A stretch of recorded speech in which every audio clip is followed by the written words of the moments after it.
paano maglagay ng thermal fuse sa bagong rewind na motor na electric fan. So ganito lang yan mga idol. Meron ako ditong thermal fuse yan.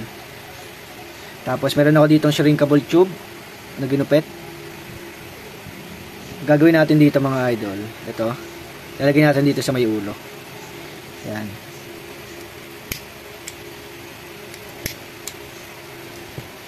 Tapos itong dalawa na to, dito natin lalagay yan sa dalawang paa ng fuse. Siyempre, pasadahan natin ng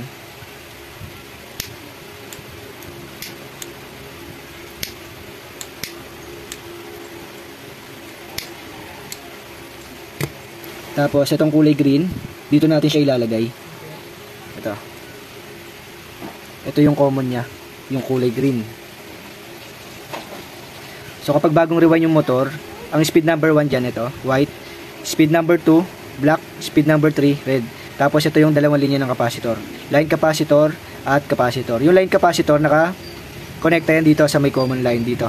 Sa kulay green. So dito natin siya lalagyan ng fuse. Gupitin natin.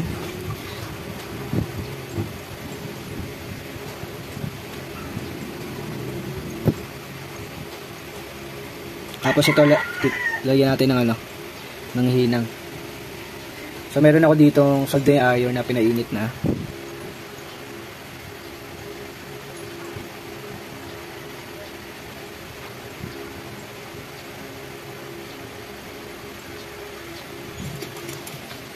Yan.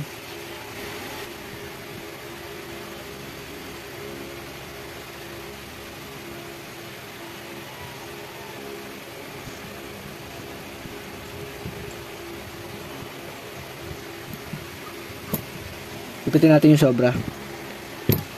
Yan. Sunod, yung kadugtong ng pinutol natin, hihinangan din natin to.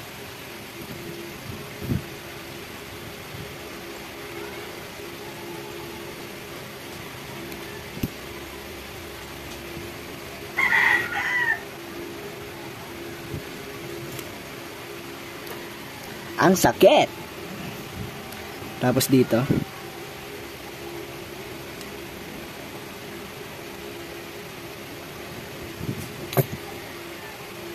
Yan. So ganyan yung itsura niya mga idol. Ayun o. Ganyan yung itsura. So ngayon maghanap tayo ng pantaklob natin dito. So itong mga idol nakahanap na ako. Dalawa. So lagay natin dito. Tapos itong isa dito sa kabila. Yan. Yan. Pagtapos niya mga idol, gamit tayo ng cable tie. Yan. Ayan natin siya dito. Yan doon. Doon yung ilulusot sa dito. Yan sa may pinagkanoan.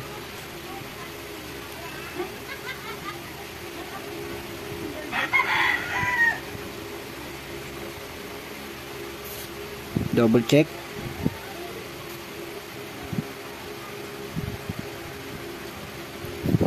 Tapos ito, gupitin yung sobra.